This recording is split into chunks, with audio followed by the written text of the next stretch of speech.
Hey everyone, I was going through my DVD collection, and I was thinking I'd do a video about my Don Bluth collection. Yeah, these are all the movies I own that Don Bluth did. I'm a big fan of Don Bluth. He's, for those who don't know, he's an animator. He got his start at Disney. He was a head animator on Elliot for Pete's Dragon. He was, I think, the head animator for Bianca and the Rescuers, and he's done other projects for Disney. And then he started making his own movies. And I'm gonna talk about each of the ones I own. So anyway, there's Banjo the Woodpile Cat. This was his first major project that was all of his own. And it's an okay little special. It's a fun thing. It's got a cool cast. The fat cat there, Crazy Legs, is voiced by Scatman Crothers. Let's see. Now, the cool thing with this DVD is there's a commentary over the whole thing where they go into the process of making the movie. It was quite a fascinating process to making the movie. It was probably a little better than the movie itself. Oh, and I call it movie, but really it's only like a half hour long. And then there's a Conversation with Don Bluth, which is just a ton of information about his whole career. And then there's the story behind Banjo, which was about the making of the special there. Now, I don't have all of his movies, so the ones I don't have I'll go over at the end of this. And next up is Secret of Nim. I have two versions of this. There's the DVD and the Blu-ray, and I've got the tape lying around somewhere, actually, too. This was one of my favorite movies when I was a kid. It was actually one of the first movies I owned, I think. And, yeah.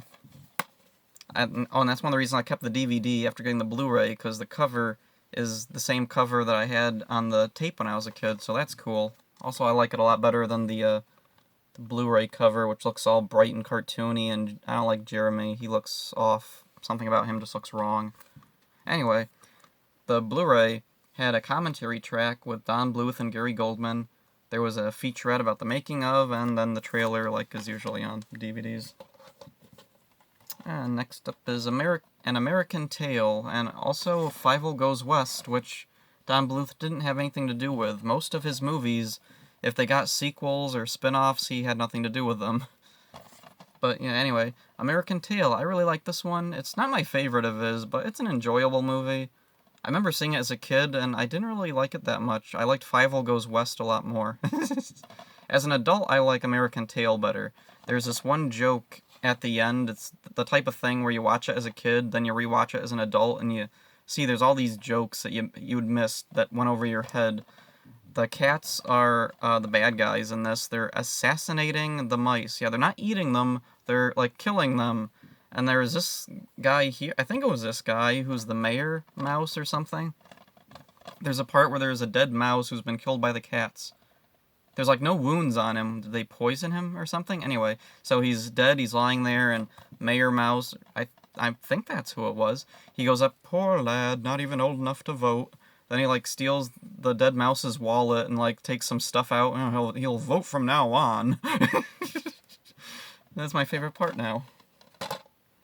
Let's see, and then I got All Dogs Go to Heaven. Now, when I was a kid, I didn't see this movie. Like, I don't know why. It was never on TV. It never was at the video store, so I just never happened to see it. But I've seen it now as an adult, and I really, really liked it. It's, like, one of my favorite Don Bluth movies now. My only problem is there's no bonus features. That's really too bad. There's a trailer, whoop-de-doo. I had read that originally they planned to put out a director's cut version of this, like on Laserdisc, and there was going to be a commentary on that, but then the print was stolen and they just never did it. So that's unfortunate, and as far as I know, they never did a commentary on this movie, which is really too bad. Hey, if anybody knows if there is, like, whoops, like a commentary about this floating around somewhere, tell me in the comments. Oh, interestingly, on the Banjo DVD, in the Conversation with Don Bluth, there is some behind-the-scenes information about his other movies, including All Dogs Go to Heaven. So, that's a nice little tidbit, but it'd be nice to have a commentary over the whole movie. So next up is Thumbelina. Not my favorite of his movies. It's an okay movie. The pacing's a mess, characterization's a mess, animation's nice. Gilbert Gottfried plays a singing bug, and that's really cool. There's lots of stuff to like in the movie. It's just none of it's for me. It's a very, like, Disney-fied movie. Like, they were really actively trying to be like a Disney movie, and it doesn't work. It doesn't feel like it was his own personal thing, like the other movies did. But, yeah, it's an okay movie. Oh, yeah, and on the back of it, they lie about what's on it. It says featurette. There is no featurette on this. TV spots. I think there were TV spots. Or, I think there was only one, though. So, yeah, even that lied. So I just remember being disappointed when I got this DVD. Now, I didn't see this movie when I was a kid. Or maybe I did. I don't remember. I remember seeing it in the video store a bunch of times, but I don't remember if I ever actually saw it. So next up is Pebble and the Penguin. Another movie that's not really a favorite of mine. Oh, and it's got 2 discs for some reason. Disc 1 and then Disc 2, which has 3 bonus features. There's 2 really short making-of featurettes. One that's like just general about the movie, another one about the music in the movie. Then there's interactive games. Whoopee. Why did that need its own separate disc? Who knows? Anyway, the music was a big part of this movie, and unfortunately for me, it's there. It doesn't really stand out to me. There's nothing particularly about the movie that works for me. I can see why some people would like it, like if something about the music appeals to you, or you like penguins, or just the characters, like, really speak to you, but for me, it's a very bland, generic type of movie. There's a few cool things in it. Martin Short as the main penguin, Hubie, is kind of cool. I like him. Tim Curry is the evil penguin there. He's cool. Oh, and I do like the song at the beginning where all the penguins are dancing, and the girl penguins are kind of funny looking, and that's kind of cool. Okay, and then we got Anastasia. This one is a favorite of mine, especially when I was a kid. I really liked this movie. It was, like, definitely a big favorite of mine. Now, a weird thing with the DVD, it's actually a bonus feature, but you wouldn't know that just from looking at it. 2-disc special edition. But if you look at the bonus features on the back, it's not listed. But, oh, there it is in that gold ribbon. 2 movies, Anastasia, Bartok the Magnificent. Oh, well, there it is. But yeah, unless you were looking specifically at that, you wouldn't know. The second disc doesn't even say Bartok, it still says Anastasia, disc 2. And there's Bartok, but yeah, not the title of his movie. Oh, and then there's, let's see, a scene selection. Whoops. There's a scene selection thing for Anastasia, but again, not Bartok. And let's see, does it even mention it here? Sing along, sights and sounds, behind the scenes. It's not even listed on this paper that comes with it. I don't know why they were trying to hide the Bartok movie, but anyway, I really liked Anastasia. It was a cool movie. I really liked the music, I liked the characters, and Bartok I didn't see when I was a kid. I remember seeing it in the video store a couple of times, but I never rented it. I don't know why. Eventually I watched it, and I'm really glad I did, because it was a really, really good movie. I really liked Bartok. That one really felt like, because it was just a direct-to-video movie, I'm thinking there weren't a lot of studio mandates about what it had to be, so Don Bluth could just go crazy and do whatever he wanted, and that's what the movie feels like, and I really wish there were more movies like that. So. Can't get the thing back on there. The slipcover is really tight on this for some reason. I don't know why. Weird. Anyway, last up is Titan AE.